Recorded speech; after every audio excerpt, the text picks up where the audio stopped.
La fe de Jesús. Una manera clara y sencilla de estudiar la Biblia y comprender los planes y sueños que Dios tiene para ti.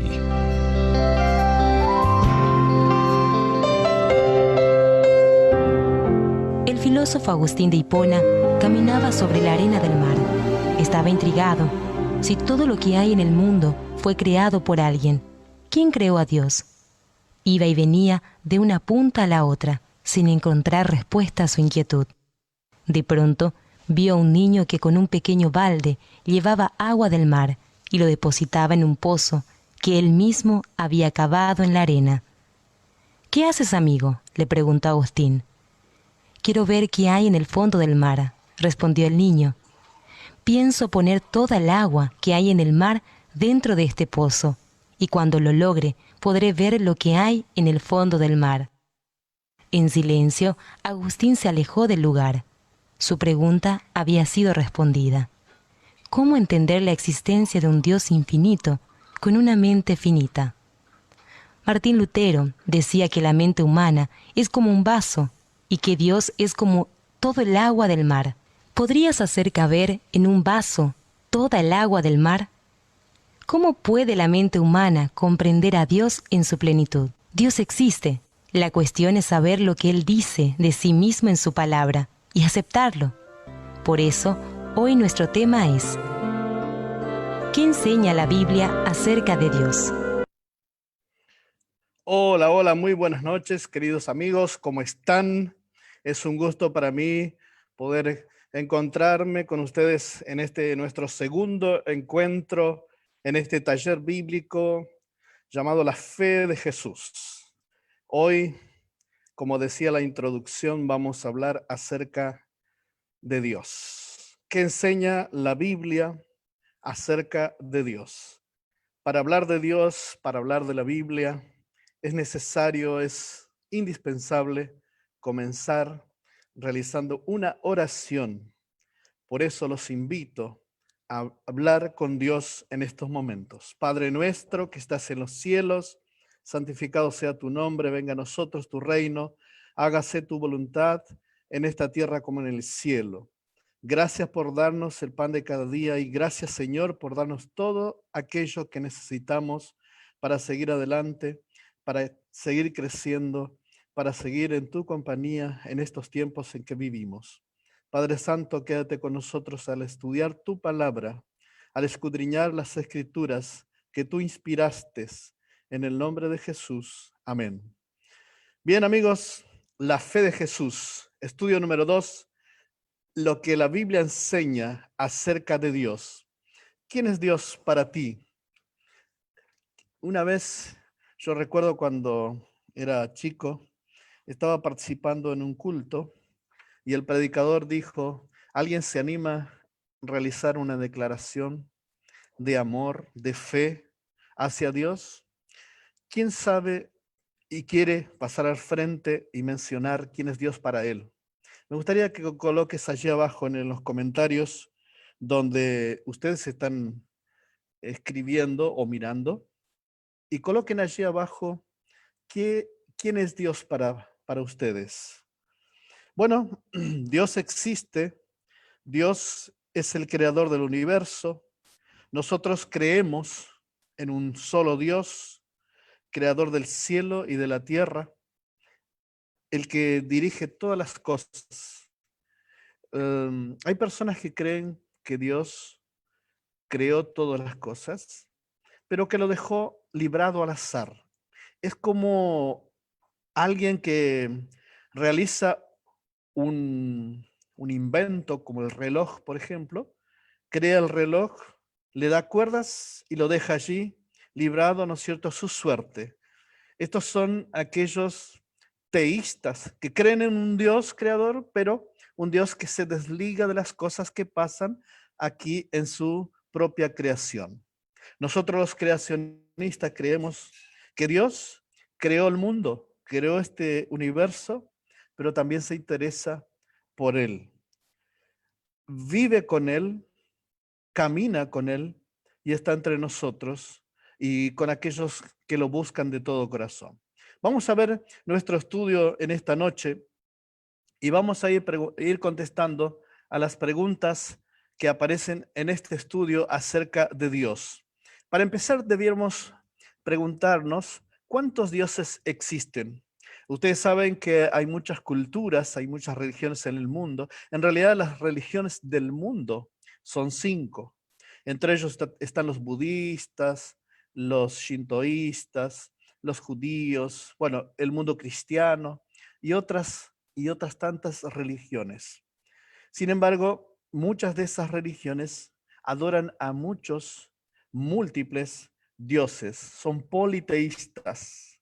Pero nosotros estamos ahora estudiando la Biblia y descubrimos, según Efesios capítulo 4, versículo 6, cuántos dioses existen. Y este texto bíblico dice, hay un solo Dios y Padre de todos, el cual es sobre todas las cosas y por todas las cosas y en todos vosotros. ¿Cuántos dioses existen entonces? Hay un solo Dios. Esa sería la respuesta para esta pregunta. La pregunta número 2, que tiene que ver también con Dios, pero ahora sí tiene que ver con la naturaleza de Dios. Si yo les preguntara, por ejemplo, esa silla o ese banco que estás sentado, ¿de qué naturaleza es? Si fue hecho de madera, esa silla, su naturaleza sería la madera. Ahora, si nos preguntamos cuál es la naturaleza de Dios, ¿cuál sería nuestra respuesta? Según Juan 4:24, en ese encuentro que estuvo Jesús allí con la mujer samaritana en el pozo de Jacob, Jesús le explica a la mujer samaritana la manera correcta de adorarlo a Dios. Y él dice a la samaritana, Dios es espíritu, y los que le adoran en espíritu y en verdad es necesario que adoren. En otras palabras, la única forma o la única manera de adorar a Dios es ofreciendo a Dios una adoración espiritual. El ser humano es muy proclive, el ser humano es tiene mucha tendencia de adorar aquello que ve y lo puede tocar. Por eso muchas personas adoran a los ídolos, a las imágenes, porque las pueden tocar, pueden verla. Pero en realidad la Biblia nos enseña que Dios es espiritual y debemos adorarlo a Él en forma espiritual. La naturaleza de Dios, entonces, la naturaleza de Dios es espiritual. La pregunta que sigue, la número 3, tiene también mucho que ver con Dios y tiene que ver con una palabra que no aparece en la Biblia. Esa palabra que aparece aquí en esta pregunta número 3, que dice cuáles son las 3 personas de la Trinidad. Esta palabra Trinidad en realidad no aparece en la Biblia, pero sin embargo la Biblia implícitamente nos va a decir cuáles son las 3 personas de la divinidad. San Mateo capítulo 28, recordando el mandato de Jesús de ir a todo el mundo y evangelizar a las personas, bautizándolas, él dice que debe ser de esta manera. Por tanto, id y enseñad a todas las naciones, bautizándolos en el nombre del Padre, en el nombre del Hijo y en el nombre del Espíritu Santo. Aquí tenemos a las 3 personas de la Trinidad: Dios Padre, Dios Hijo y Dios Espíritu Santo. Muy bien, esa sería la respuesta a esta pregunta de cuáles son las 3 personas de la Trinidad. Pero seguimos hablando de Dios y cuando hablamos de Dios nos preguntamos, ¿cómo es Dios? ¿Será que Dios es un Dios severo, rudo, que está sentado en un trono, que nos mira con el ceño fruncido? ¿Será que Dios se interesa por nosotros? ¿Será que Dios es un Dios que está alejado de su creación, como decíamos en el principio que muchos creen? ¿Cuál es el carácter de Dios? Dice esta pregunta. El apóstol Juan, ustedes saben que el apóstol Juan, cuando recién comenzó a seguir a Jesús, era llamado el hijo del trueno. Juan era un joven terriblemente airado. Era un muchacho que le decían el hijo del trueno. Y no por nada le decían el hijo del trueno, por su forma de ser, su carácter.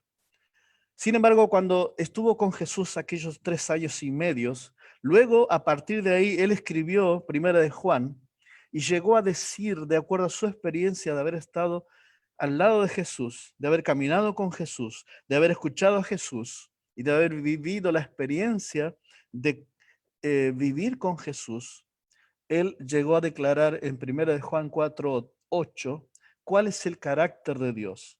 Y él descubrió que Dios es amor. Porque él dice, el que no ama no conoce a Dios, porque Dios es amor. Esta versión que aparece allí dice, Dios es caridad. Esta versión es una versión de la Nueva Jerusalén y está correcta. La palabra caridad de alguna manera engloba más el amor, porque el amor se tiene que manifestar ¿en qué? En hechos. De nada sirve que yo diga, Dios es amor, yo quiero ser amor también, pero si yo no lo demuestro con los actos de mi vida, el amor de Dios a través de la caridad, de nada sirve. Dios es un Dios de amor. Dios es un Dios caritativo. Dios se dio a sí mismo. Dios dio a su Hijo unigénito para que todo aquel que en él crea no se pierda, mas tenga vida eterna. Por lo tanto, ¿cómo es el carácter de Dios entonces? Dios es todo amor. Ahora, Dios también debemos de alguna manera analizar su relación con el hombre. Y entonces esta pregunta número 5 tiene que ver con esa relación que Dios quiere tener con sus hijos. ¿Cómo se considera Dios con respecto a nosotros? Y seguimos con Juan, ahora primera de Juan 3:1 y 2, donde dice, mirad cuál amor o mirad cuál caridad nos ha dado el Padre, que seamos llamados, ¿qué? Hijos de Dios. Por esto el mundo no nos conoce, porque no le conoce a Él. Muy amados, ahora somos hijos de Dios y aún no es manifestado lo que hemos de ser, pero sabemos que si Él apareciere en nosotros, si Él se manifiesta en nosotros, seremos semejantes a Él, porque le veremos como Él es. Hay una palabra clave aquí. La palabra es conocer. Para poder ser, para poder descubrir cómo es Dios realmente, debemos conocerlo a Él. Cuando lo conocemos, descubrimos que Él se considera nuestro Padre Celestial. ¿Cuántos huérfanos existen en el mundo hoy? ¿Cuántas personas que quizás tienen sus padres, pero viven como huérfanos? Qué lindo es que tú te enteres ahora, o que esas personas sepan que existe un Dios que se considera nuestro Padre Celestial, que vive para siempre, que está con nosotros siempre y que quiere atender cada una de nuestras necesidades. ¿Cómo se considera Dios entonces? Dios en su palabra nos revela que Él se considera nuestro Padre. Ahora, ¿se preocupa Dios por nuestros problemas? ¿Será que Dios es ese Dios que está sentado en el trono y se ha olvidado de su creación? Dice el Salmo 40, un salmo precioso, donde habla acerca de lo que hace este amoroso Dios. El Salmo 40, del 1 al 3, dice, pacientemente esperé al Señor y Él se inclinó a mí, oyó mi clamor y me hizo sacar del pozo de la desesperación del lodo cenagoso. Puso mis pies sobre una peña y enderezó mis pasos, y puso luego en mi boca nueva canción, alabanzas a nuestro Dios. Por lo tanto, verán esto muchos y temerán y confiarán en el Señor. Alabado sea nuestro Dios. No importa la situación que tú te encuentres en este momento, no importa el pozo de la desesperación, el pozo depresivo que puedas estar pasando, viviendo. El Señor tiene la capacidad de acercarse a nosotros. No importa la situación en que estemos pasando. Dios se inclina. La idea de este versículo es la idea de un padre amoroso que se inclina, se agacha y pone su oído para escuchar a sus criaturas indefensas. Y no solamente escuchar, sino que sacarlo de esa situación difícil que pueda estar atravesando. Yo no sé cuál es la situación difícil que vos estás pasando en este momento. Quizás estás en un pozo depresivo, quizás estás en una situación difícil por un problema familiar, quizás estás pasando por una situación difícil donde estás enterrado en el problema de las deudas. No sé cuál es tu situación, pero si hay algo que sí estoy seguro, es que no importa la situación que tú estés pasando en este momento, tenemos un Dios, tenemos un Padre Celestial que según el Salmo 40 se ofrece, se inclina, está dispuesto, está disponible para que nosotros podamos levantar nuestra mano, extender nuestro brazo y tomarnos de la mano poderosa de ese Dios que puede sacarnos del pozo de la desesperación, colocar nuestros pies en un lugar firme, en una roca. Saben que la roca en la Biblia es sinónimo de Jesús. La roca es Cristo. Por lo tanto, Dios quiere llevarnos a Jesús. ¿Se preocupa Dios entonces por nuestros problemas? Claro que sí. Dios es el primer interesado en que yo pueda estar bien. Y entonces avanzamos en nuestro estudio y vamos a la pregunta que dice, ¿qué debo hacer? ¿Qué debo hacer después de haber descubierto que tengo un Dios Padre, un Dios Hijo y un Dios Espíritu Santo? Tres personas unidas que tienen un solo propósito, el propósito de que nosotros podamos ser felices. Por lo tanto, la primera pregunta en esta sección de qué debo hacer debiera ser la siguiente. No tomarás el nombre del Señor tu Dios en vano, porque no dará por inocente el Señor al que tomare su nombre en vano. Y esto se encuentra allí en Éxodo 27. ¿Qué te parece? ¿Te parece que después de haber conocido este Dios amoroso, espiritual, que es nuestro Padre Celestial, podemos decir sí o no a esta pregunta? ¿Podemos respetar el nombre de Dios? ¿Será que Dios se merece todo nuestro respeto? Yo pondría aquí sí, con toda certeza. ¿Qué pondrías tú? La segunda aseveración dice obedecer a Dios. ¿Será que debemos obedecer a Dios? ¿Sí o no? El texto bíblico de Hechos 5:29 dice, y respondiendo Pedro y los apóstoles dijeron, es necesario obedecer a Dios antes que a los hombres.